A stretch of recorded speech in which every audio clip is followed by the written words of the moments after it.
Salut la compagnie, c'est Jules Melon et aujourd'hui dans Impro Ciné Critique, ça y est, j'ai enfin mis le bonnet, ce qui veut dire que les fêtes de Noël maintenant sont très proches. Et comme chaque année, je vous propose ici une petite sélection de films pour se mettre dans l'ambiance, à commencer par cette œuvre de 1954, Noël blanc ou White Christmas, qui est sorti il y a 70 ans d'ailleurs en France, autour des fêtes de Noël, alors qu'aux États-Unis c'était plutôt en octobre.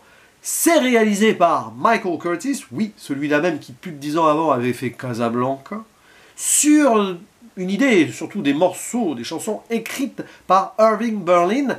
Et oui, c'est lui qui a créé ce tube interplanétaire de Noël, non pas pour le long métrage qui nous intéresse ici, mais plus de 10 ans avant, aussi peu après l'attaque de Pearl Harbor, chanté pour la première fois fin 41 par un certain Bing Crosby, qu'on retrouve dans le rôle principal, la boucle est bouclée.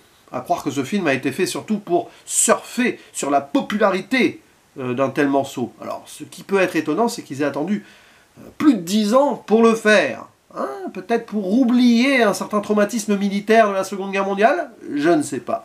Aux côtés de Bing Crosby, nous avons le trublion Danny Kaye et deux actrices pour jouer des sœurs, Rosemary Clooney, oui, c'est la tante de George, et Vera Ellen, tandis que le général que l'on voit au début et puis dans la deuxième partie du film est interprété par Dean Jagger. Alors, comédie musicale évidemment, hein, vous l'avez compris, film de Noël certainement un peu au début et à la fin, où on va suivre tout d'abord des soldats en Europe, jour de Noël 1944, parmi eux Bob Wallace, qui est un chanteur célèbre aux États-Unis, comédie musicale, Broadway, tout ça, mais qui est engagé hein, pour l'effort de guerre, et qui, pour détendre l'atmosphère, va chanter le fameux White Christmas aux troupes, avec une petite représentation, ce qui pourrait ne pas plaire aux hauts gradés. Sauf que le général a l'air d'apprécier, mais il s'en va. Voilà, on voit ses adieux émouvants, et remplacé par quelqu'un d'autre, ça va pas être la même mayonnaise. Hein. Et très vite, tout ceci est contrebalancé par une attaque, un bombardement, etc., où Bob Wallace va être sauvé par un de ses camarades soldats, un certain Phil Davis, qui va lui demander un service. Ah, après tout, pourquoi pas? Vu qu'il est également interprète, chanteur à ses heures perdues, il lui propose un duo, sauf que Bob Wallace, lui, ne fait que des solos. Bah, allez, quand même, il m'a sauvé la vie, j'accepte. Donc, les deux vont s'associer, et après la guerre, alors là, on a un time-lapse, c'est hyper rapide, ils vont ensemble réussir à atteindre les sommets de célébrité avec donc leur duo Wallace et Davis. Ok. Et un ancien de l'armée un jour leur envoie une lettre pour leur demander d'aller voir ses deux sœurs en train de voilà, chanter aussi, peut-être pour lancer leur carrière, les sœurs Haynes, que l'on voit donc. Et évidemment, vous pouvez imaginer ce qui va se passer entre les deux sœurs et les deux frères d'armes. Potentielles relations amoureuses, dans quel sens, je n'en dis pas plus. Mais ça va pas être facile, entre entourloupe, manigance, toute gentillette, bien sûr, évidemment, ou quiproquo, eh bien, on va avoir une comédie musicale. Là, c'est le terme qu'il faut vraiment mettre en avant, sous couvert donc de ce Noël blanc attendu. Il va y avoir une fuite dans un train et vers le Vermont. Et là-bas, normalement, il y a beaucoup de neige, sauf que non. Donc, c'est un peu la chimère. Va-t-on avoir un Noël blanc cette année et du succès dans des représentations diverses et variées? Et ça dure 2 heures. Alors, j'ai découvert ce film sur le tard, qui a une réputation surtout pour son morceau célèbre.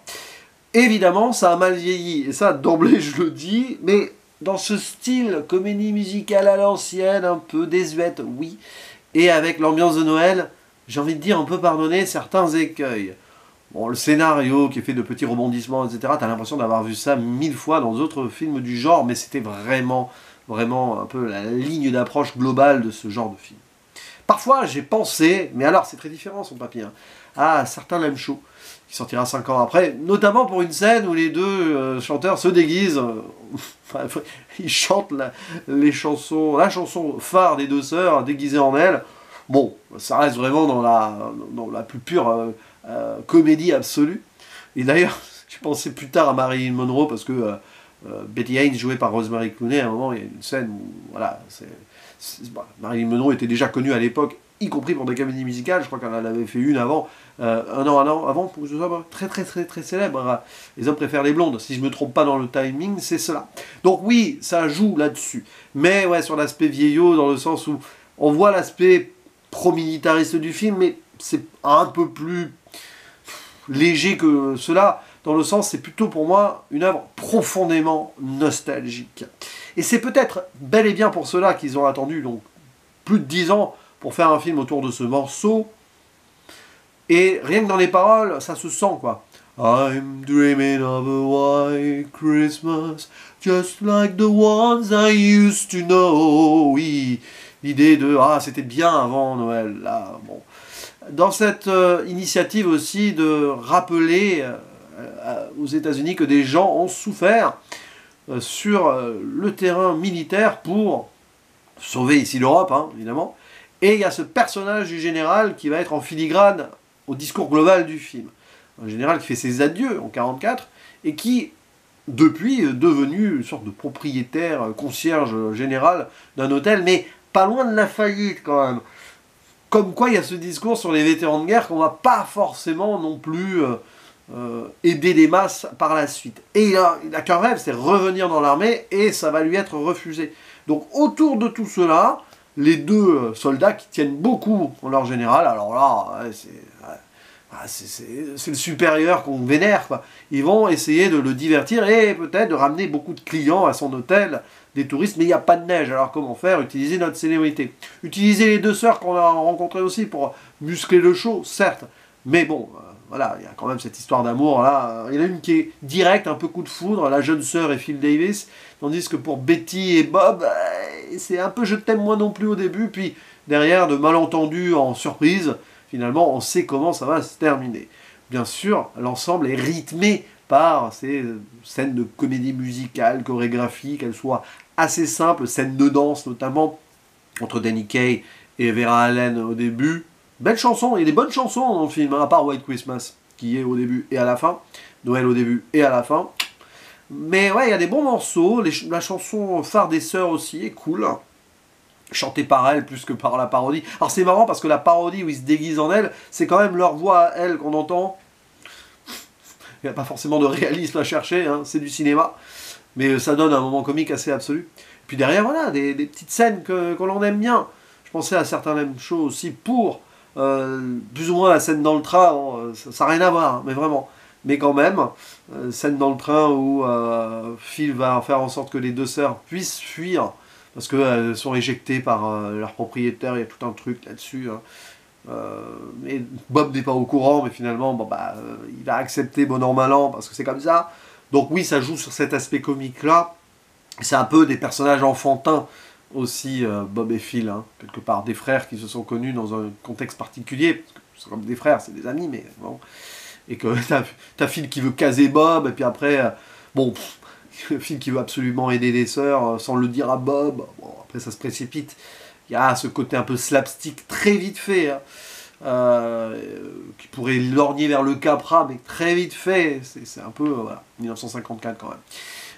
Bref, non, mais c'est sympathique, c'est pas ultime, c'est qu'à certains moments tu sens que c'est un peu trop, c'est étiré pour qu'on mette des moments musicaux, c'est pas non plus l'ultra spectacle absolu, il y a eu plus fort en termes de comédie musicale, mais ça se porte, il y a des bonnes couleurs, des bonnes chansons, des interprètes qui se donnent à fond, que ce soit sur le plan vocal ou quelques danses, même si évidemment là, c'est peut-être parfois un peu limité parce que ça paraît classique, mais c'est comme ça. Et puis oui, ça peut fonctionner en ambiance de fin d'année. C'est un film de Noël, de toute façon le titre le dit. Mais c'est surtout pour ce morceau-là, hein, qui a été popularisé de toute façon par tellement de chanteurs après Bing Crosby, même en France, d'où le titre Noël Blanc finalement, qui a été ainsi donné à la version française, parce que déjà à l'époque ils avaient fait une version française, avant même le film je crois, donc forcément... je sais pas, c'est pas Tino Rossi, hein, je dis au hasard. Peut-être qu'il a dû la chanter au moins une fois dans sa vie, en tout cas. Donc oui, voyez-le, ce Noël Blanc, White Christmas, vraiment ce style de comédie musicale qui va rester dans mon panthéon personnel, mais disons que ça passe, et puis c'est amusant, c'est vite fait touchant si on veut, bon, sur le général, si vous voulez. Un côté nostalgie, quand même. Oh là là. Et ouais, 10 ans après la guerre, quand même, quand même. Bon, à vous la parole dans les commentaires, et je vous souhaite de belles fêtes de fin d'année là qui s'approchent. Et il va y avoir encore, je crois, au moins 3 autres films plus ou moins apparentés à Noël qui vont popper sur ma chaîne d'ici le 25. À peu près. Si je ne me trompe pas dans les dates, hein, 1 ou 2 jours près, de toute façon, c'est toujours pareil. Donc, soyez attentifs. À la prochaine, ciao!